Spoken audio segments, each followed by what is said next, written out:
Welcome to This Leader, where we explore the transformational, high-impact secrets and strategies that make you a great leader.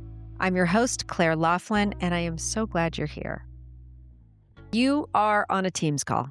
Someone says something, it needs a little pushback, like it's a decision that doesn't sit right or a plan with a hole in it.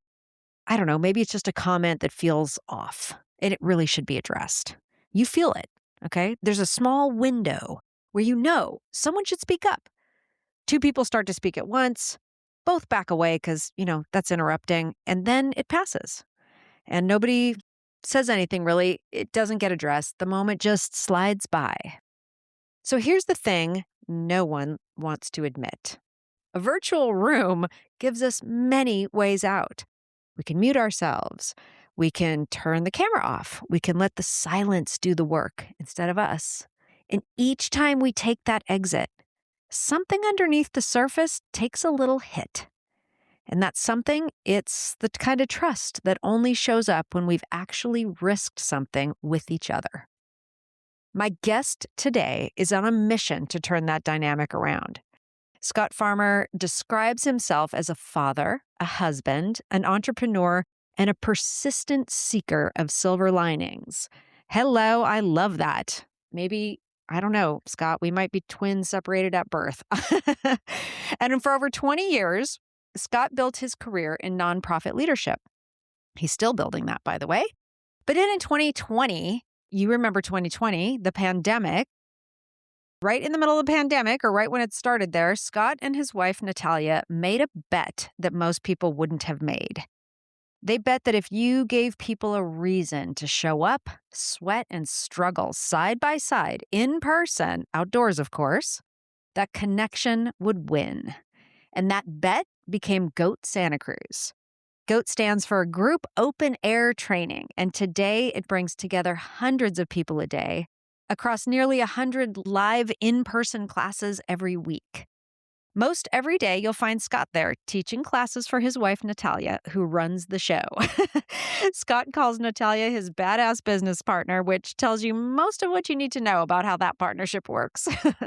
Full disclosure, you'll find me at GOAT practically every day of the week. I found the environment there to be deeply connected and deeply rewarding for me. It's a very special place. One thing I love about Scott is that he thinks about trust the way most people think about training, as something you build in reps, on purpose, with people who are willing to be a little uncomfortable together. He spent real time thinking about and building vulnerability-based trust as part of his work with Ecology Action, where he's been for many years, where they practice. They practice vulnerability-based trust, and they practice and they're committed to the art of healthy conflict. And, you could say he seeks those things that really bring people together instead of just getting the work done on the same Zoom call. In our episode, you'll hear Scott talk about an experiment he ran almost by accident. 2 hard conversations, same message, same prep, same care behind them. One happened in person and one happened over a screen. And he describes this as a textbook scientific study, and the 2 conversations did not end anywhere close to the same place. Today, Scott and I are going to get into what hybrid and remote work may be quietly costing us in terms of depth and trust, and why healthy conflict needs a kind of nearness that a screen just doesn't always give us, and what it actually takes to rebuild a real connection on a team that's used to working apart. So let's dive in. Here's my conversation with Scott Farmer. Scott, thank you so much for being here. I'm really excited about this conversation. Oh my gosh, thanks for having me. I'm excited too. I want to start with a story that you've shared little bits with me, and I want to hear it from the beginning here a little bit. But you are co-owner. I don't know. I think you just work for Natalia. I'm just the maintenance guy, but technically on paper, yeah, we run a business together. You run a business together. This business that I visit practically every day of the week, that I have had wonderful, beautiful Natalia on my podcast before because you run such a special place. It's called GOAT Santa Cruz. Anybody who lives in Santa Cruz, keep your eye out. You better get yourself over there because it's amazing. Thank you for that. And it's Group Outdoor Athletic Training. That's what GOAT stands for, just to clear that up. Almost. Group Open Air Training. we were born in the pandemic, so we had to be open air. That was like the state requirements use that terminology. And we were sitting on the couch one day sketching out names for the company, and that fit right between group and training. And we said, oh, GOAT, how good is that? Perfect. Okay, so GOAT Santa Cruz. So you and Natalia are brainstorming this idea because it's the pandemic and you are literally shut down from being in person at your other job Right. at Ecology Action. Yeah. So tell me what was happening for you then and how it was to run these two kind of experiments at the same time. One being going from in-person work to remote, and the other building a community based on being together. Outdoors, of course, but being together. Tell me more about that. Yeah. So I've been in nonprofit leadership for about 15 years. And I had worked in an executive role for the past 5 at the nonprofit Ecology Action. And I left the company at the end of 2020 is what I rediscovered when I went and looked up my resignation email. And it was a lot to read it again. But yeah, it was the end of 2020. So we had actually been pretty deep into the pandemic already, and we had gone fully into that remote work. It was March 17th, 2020 that all started, and we had to make a quick pivot. So that's the timeline there. Ended my employment, I think, the first week of January of 2021 with Ecology Action.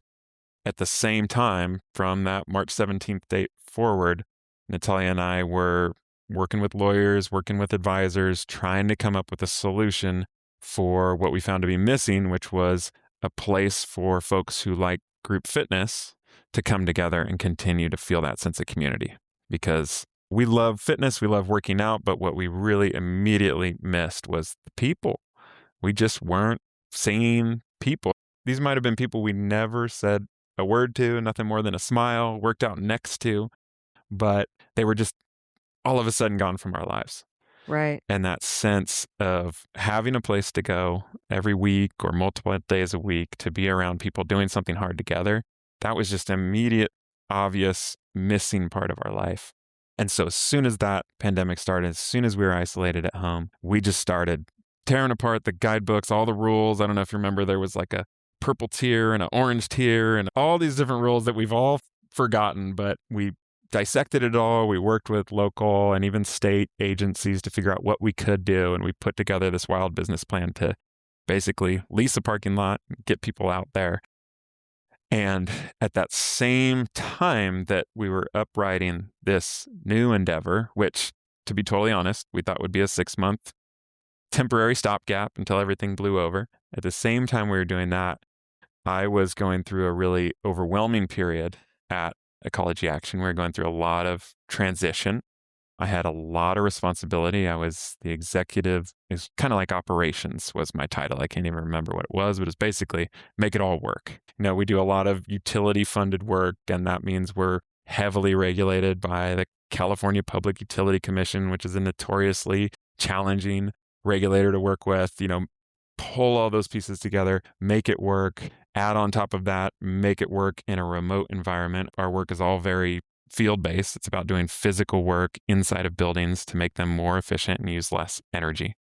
But I had been feeling this buildup of pressure for actually a couple of years prior, about a year prior to the pandemic. And I was giving so much of myself.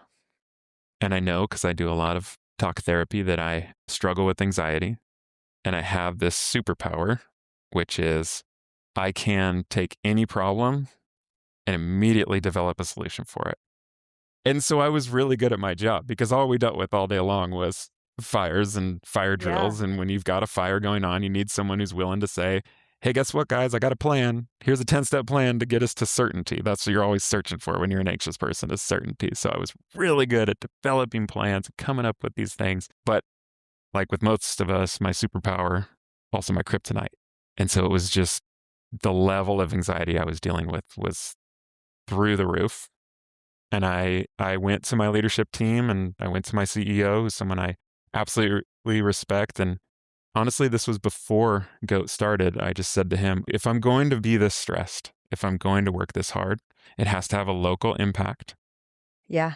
The benefits need to be felt here at home. and I'm going to do something with my life that does just that. And I told him that, and 6 months later, the pandemic had started. We'd gone remote. Natalia, full credit to her, had come up with the GOAT concept.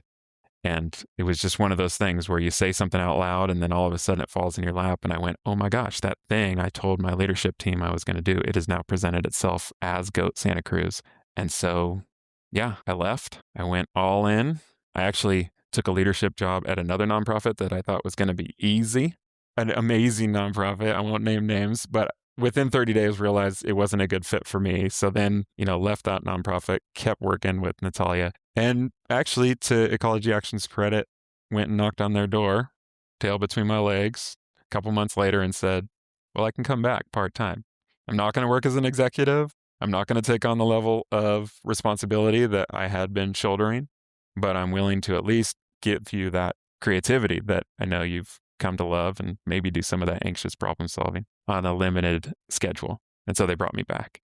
But that's basically how I got to where I am today, where I'm doing 25 hours a week, working for the company that I used to help lead, and then, being that glorified maintenance guy for Natalia.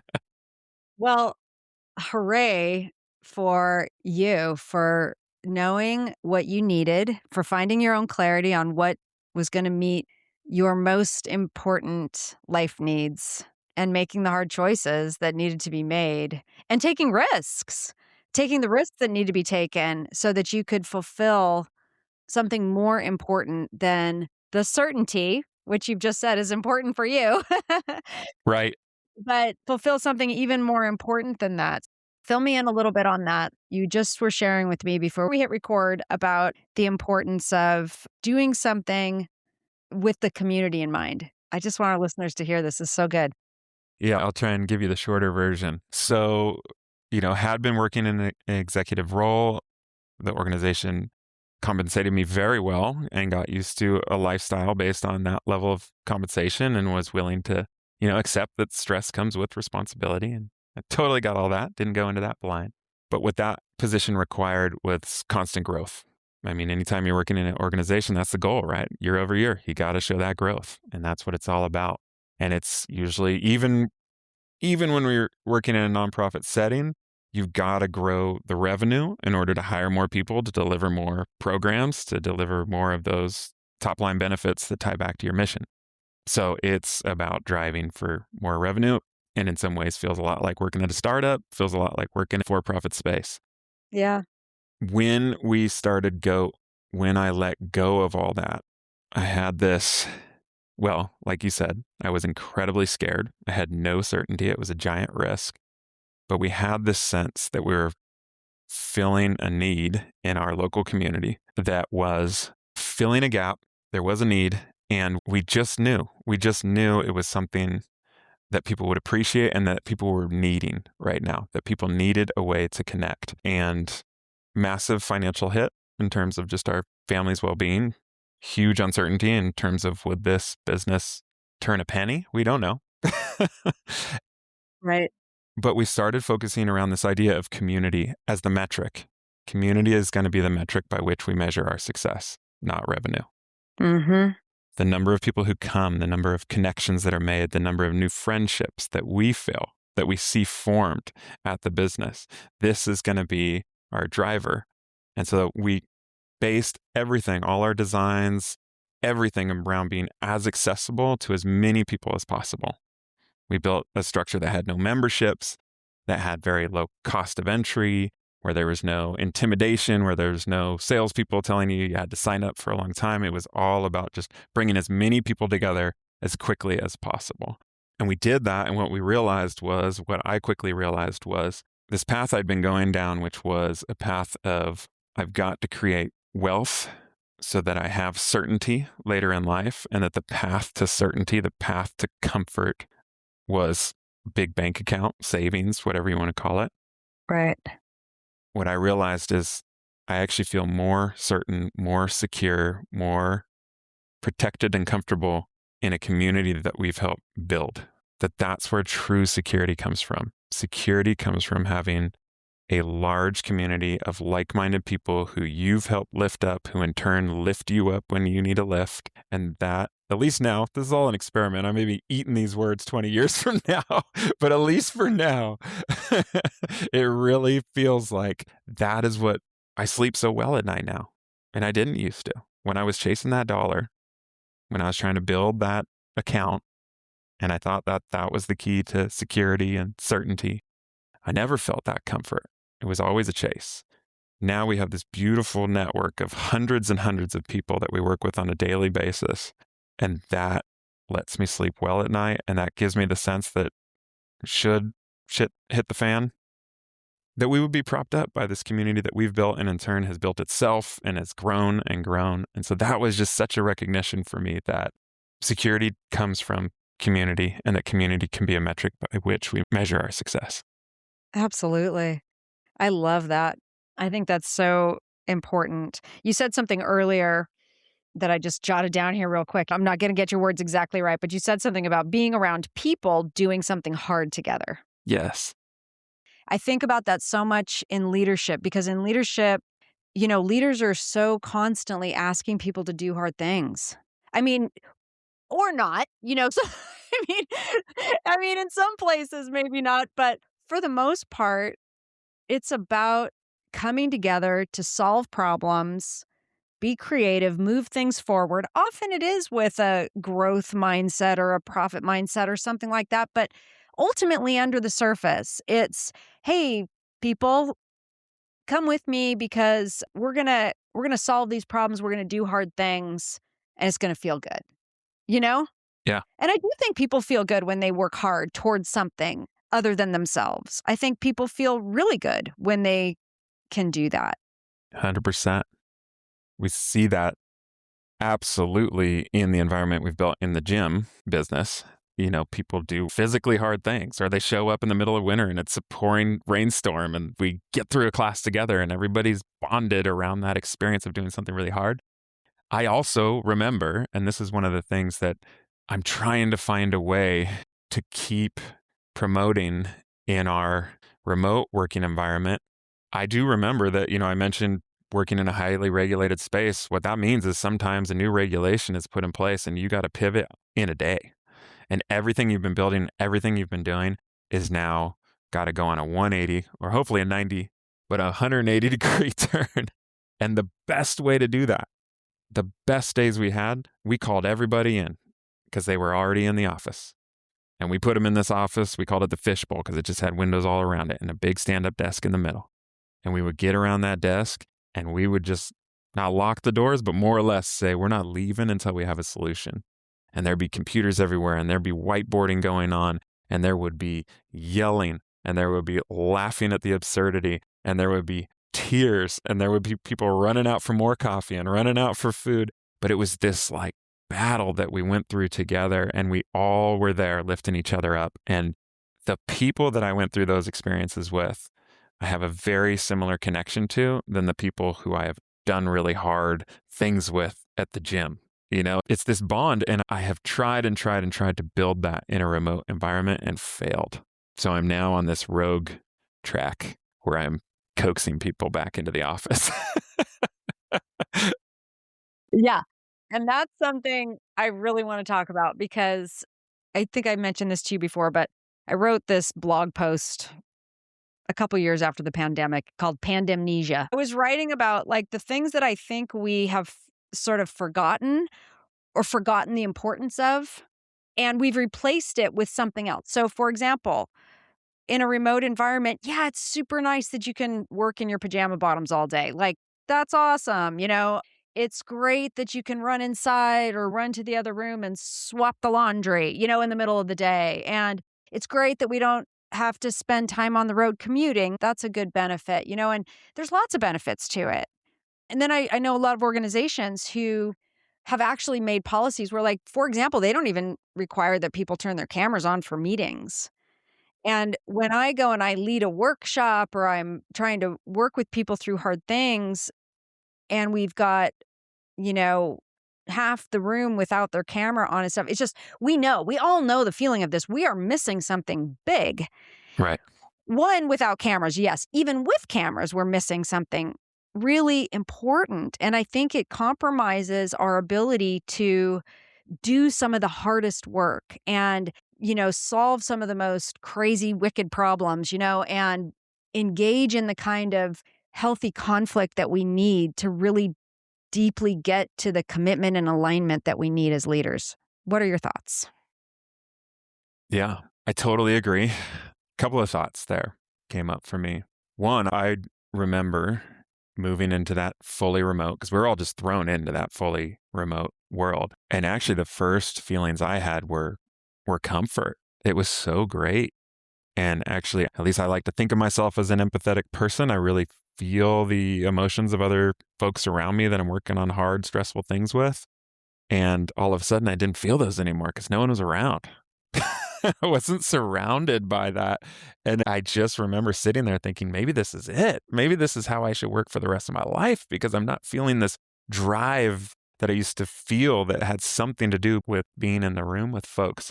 But what I've learned from Natalia is that nobody grows in their comfort zone, right? Oh, yes. You know it from taking her classes. And so I spent a good year in that comfort zone wondering why nothing was going the right way, why things weren't growing.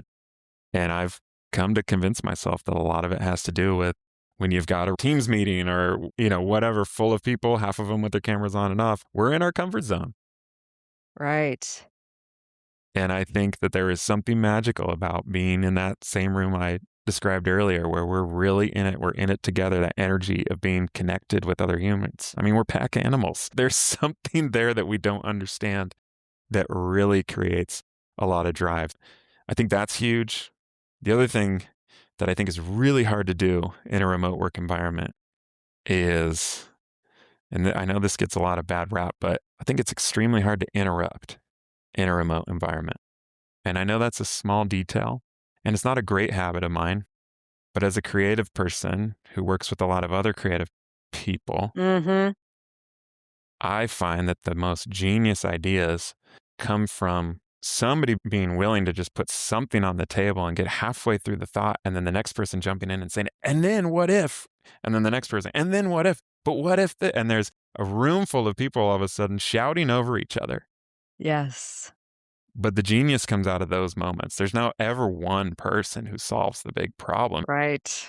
And interrupting, there's probably a better word for it, but that's the one I came up with. Interrupting in a remote environment is nearly impossible, feels really rude, and you don't get that creative build that you get when you're in person.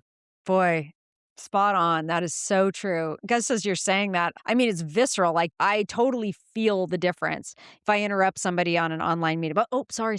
No, you go. No, you go. No, and then, and I often say to people when I'm having a group meeting, everybody come off mute. It doesn't make any difference if we talk over, like, just come off mute and we will talk over each other if we do. So what? No biggie. We'll figure it out, Right. But it's still not the same. It's still not the same because you're missing all those channels. So there's good things about it, but I don't know. I just wanted to really have this conversation about what you think. Like, how are you coaxing people back, Scott? I mean, it's not genius. It's so like ice cream, cookies. And it has taken so long because I knew going in. So, having stepped down from my executive position, I don't have a lot of power. I can't tell people what to do anymore. And was never the kind of leader I think I was anyway. But what I realized was I've got to create a program that gets people excited about coming in, and they have to do it, and it has to be their own will. And so yeah, I just started showing up on Thursdays. I picked the day. It was actually our marketing team was already doing it, and they saw me in the office one Thursday, and they were so excited. They were like, "Oh, there's another person in this ghost ship of an office. We've got a lot of square footage right in downtown Santa Cruz." And it's been an empty building. They saw me there, and they said, "We're always here Thursdays," and I kind of piggybacked on that. And it was just one person at a time. Right. And, hey, if you show up, I'll get you lunch. Let's have that coffee. Let's catch up. A lot of promises of time spent together, not talking about work. Hey, if you come in on Thursday, we'll get lunch and we'll shut down the work conversation. We'll just catch up. And that really built. And then it started to be 2 people every Thursday, and then 3 people. And then we're working on our executives that are local and we're trying to get them back in. Then you create, again, I'm going to use a word that gets a lot of bad rap, but then you actually start creating FOMO. Yeah. Then all of a sudden you've got a critical mass of people that are there every Thursday. You're going to your all staff meetings, and all of a sudden there's one camera that's got 8 people on it. And people are going, what's going on there? Why are there 8 people at the office? And then the word gets out, hey, Thursday is open invite. Everybody comes, we get lunch together, we hang out, we solve our problems. And then It's the best day ever. it's the best day. I look forward to Thursdays. And that is one of the things I have always used in my coaching of other people when I'm in a leadership role or I have direct reports. Is like the question that helps me figure out how to help people is often close your eyes, envision waking up in the morning, and ask yourself why you're stoked to go to work. And then tell me, what are those? They don't have to be real, but what are those things that would make you stoked to go to work? And it's so often those little things. Oh, Scott brings a bag of cookies every Thursday, or we get lunch, or we go for a walk. You know, we're so lucky to be in such a beautiful area. You know, we step outside, and instead of having the meeting on Teams, we're having it walking towards the beach. You know, and so that has built up, and that it's become a thing, and now people are excited. And I can't speak for others, but I know for myself, it is my favorite day of the week. And when I have a hard problem, I schedule it for Thursday. Oh, good. That's nice. So let me ask you this question. Trying to coax people back into the office is awesome, but do you have some tips and tricks, some ideas for how, like a leader who genuinely just cannot get everyone in the room? One, a lot of times, lots of the leaders I know are even thinking like, okay, we have 4, all staff meetings a year where we fly people from wherever they are and all this stuff. And they're like, we can't do that anymore. Like funding's getting scarce. And so how do we do this, Scott? Let's problem solve here. How do we get more connectivity, more real connection without the enmeshment part, you were talking about, like overextending yourself, being with your empathy, but how do we get more connection, more interaction, more real authentic? I know this is an overused word, but it is synergy. It really is. It's that energy that builds on itself. It's catalytic, How do we get that in an environment where we can't bring everybody together? Any tips? Yeah. I will not claim that I have figured this out. I have not. I'm in the middle of trying, but I've done some things as a galvanizer. I've found some things that really help me. One is laughter. The stupid jokes help because you start with levity and then you go into the challenge and the vibe's different. And I think interrupting doesn't work online, but laughter can if you get your timing right. Yeah, for sure. So lots of levity. And that actually extends into some of the other things that I use. I work with a lot of folks who are in my age range. Let's just call it 30 to 50. And we have a shared appreciation for 90s pop hits. And so when we've got a project, one of my favorite things to do is to pick a pop song from the 90s, name that project after that pop song, play that pop song, dress like the people in the MTV music videos from that pop song. Just do whatever you can to make people feel like you are part of something, this thing we have named. It is a specific team within an organization, and we are going to crush it together, and we're going to laugh all along the way. The levity really matters, but there's something else going on there, and it's building a specific effort with a silly name, but something that people are noticing. There's a reason we pick silly names, because the rest of the organization one we're doing right now is called Gremlins after the Steven Spielberg movie. And it's so funny. We're in an all-staff meeting, and then all of a sudden, how are the Gremlins doing? And there's pictures of Gremlins crawling on the PowerPoint. but there's something kind of infectious about that light, fun, specifically focused team that people can watch progress together. That does bring us together, even though we're remote. And that team is made up of people in Seattle, folks in the East Bay, folks locally. And that team has been very successful and has driven a lot of results. I don't know, it's not a complete answer, but if you can make people feel like they're part of an exclusive team that has fun together, that's something. Not a complete answer, but I can give you something. No, but what makes us special together? What makes us unique? And I think that becomes the shared rule set and the shared culture that this team now expects and reinforces. Right. With any luck, I mean, with any luck, sometimes you get people who are not really that willing to come along. But I think a lot of people do want to have fun at work and are willing to loosen up into it if the opportunity presents itself, which I love. Yeah, 100%. If you give people the opportunity to have fun, they'll typically take it. Not everybody has the same definition of fun, and that's another thing that I think you've got to be watching out for. And you've got to give people roles that allow them to lean into their version of the fun you're having. But yeah, that's one that's been working for me lately, and it really translates too. You see that vibe then when the next project comes up. I've got team members now that are searching the old MTV videos for like, what are we going to name this one? Somebody just named one. We were going after a new funding source and they named it Thundercats instead of Thundercats. And I was like, yes, you're getting that. We're doing this. And that was totally on their own. But all of a sudden, we've got a new team uprighted that's going after something very specific, and it feels exclusive. And those 4 people, I'm 100% confident that group is going to crush it. And they're going to do it with levity, laughing at the absurdity all the way, reporting out with all the funny memes they can find. Okay, I got to take us in one more direction before we wrap this up. We need to talk about conflict because doing hard things and making real commitments and finding real alignment, the kind of alignment that helps us go from, oh, that's a good idea to like, and now we're doing it. It has conflict. There's conflict there. There should be some conflict there. There should be good, healthy people grappling with pros and cons. And I don't like this. And are you listening to me? And all kinds of things.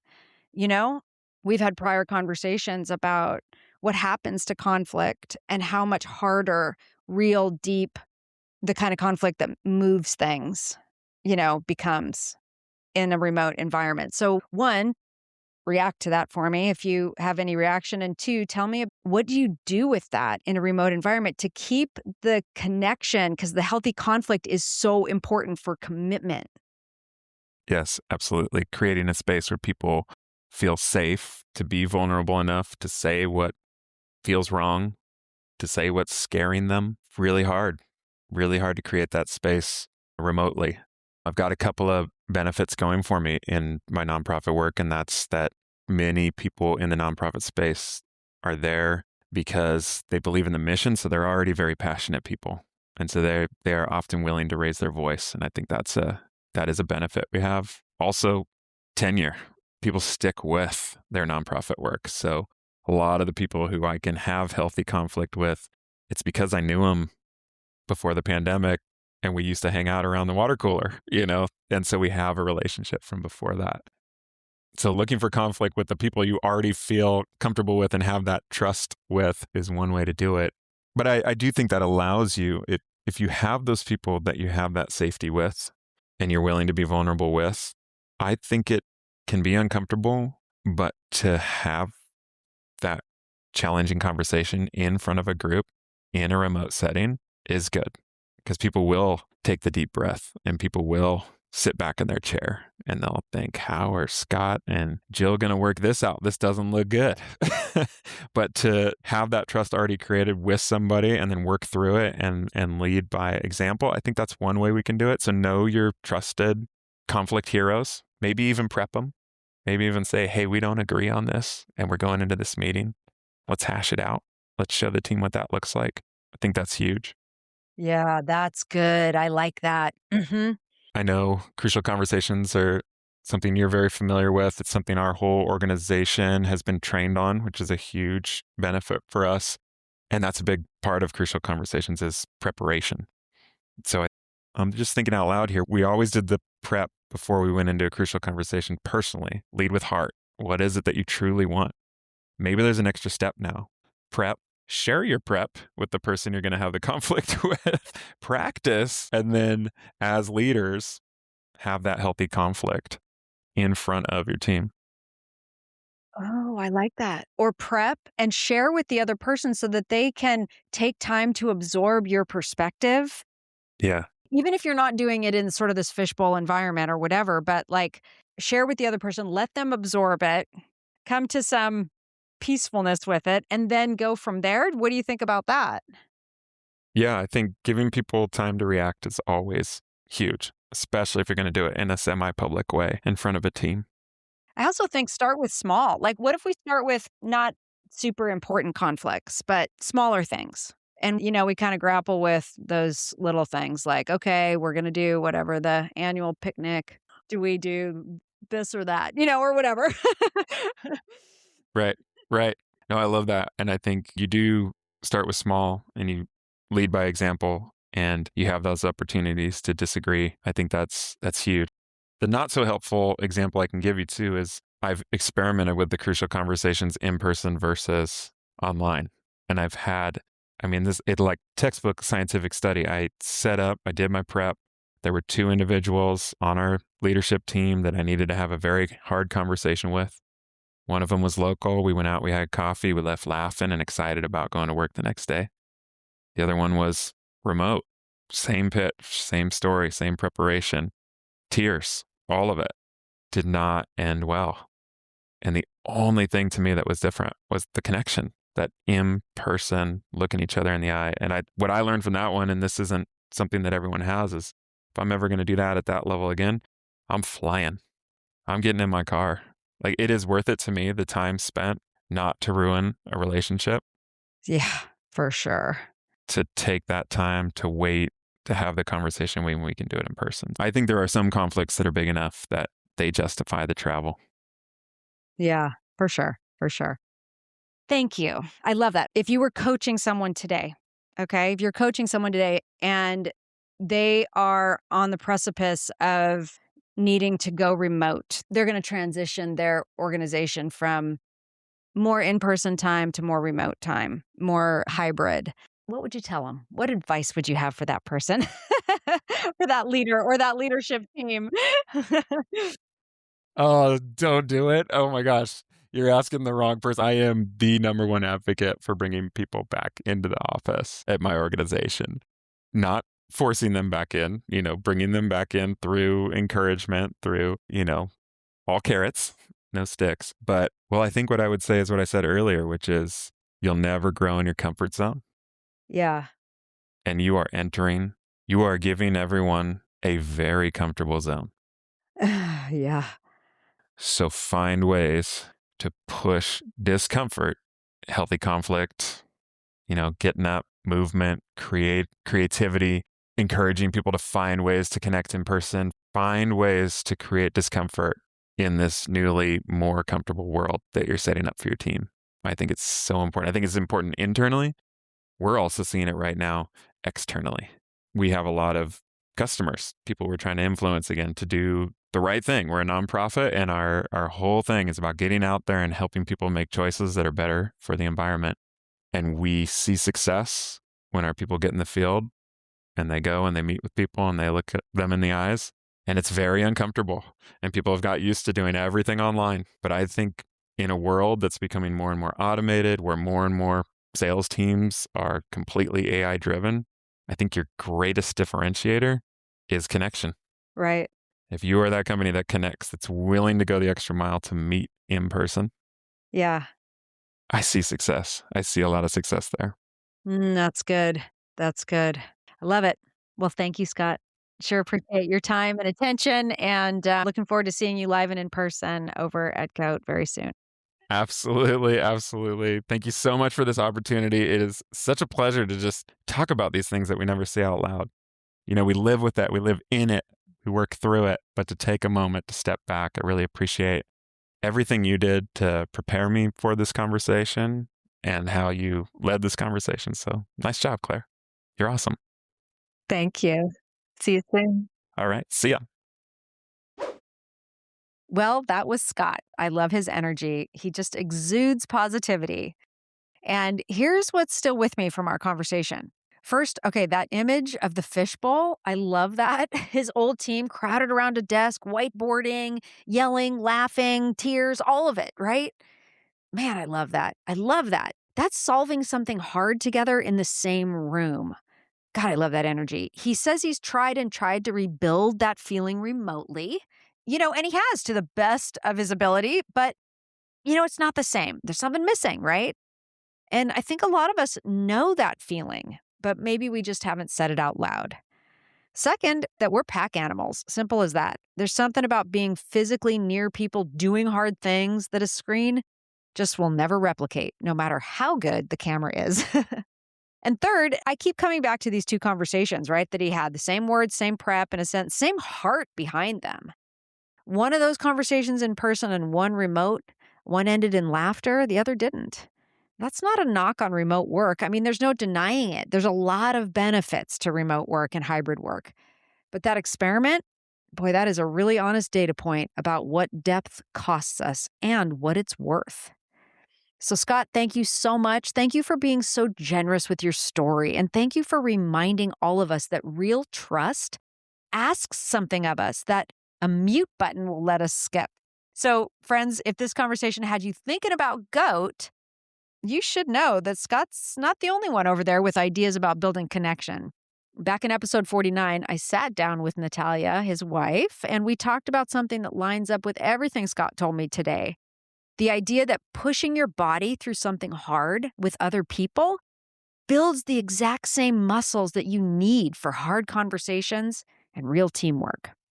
Scott's version of that is a screen versus a shared room and a whiteboard. Natalia's version is a workout that asks you to be a little vulnerable in front of a group. Put those two conversations together and you get a pretty complete picture of what makes GOAT so special. So if you haven't heard that episode, it's number 49. Go check it out. I'll link to it in the show notes.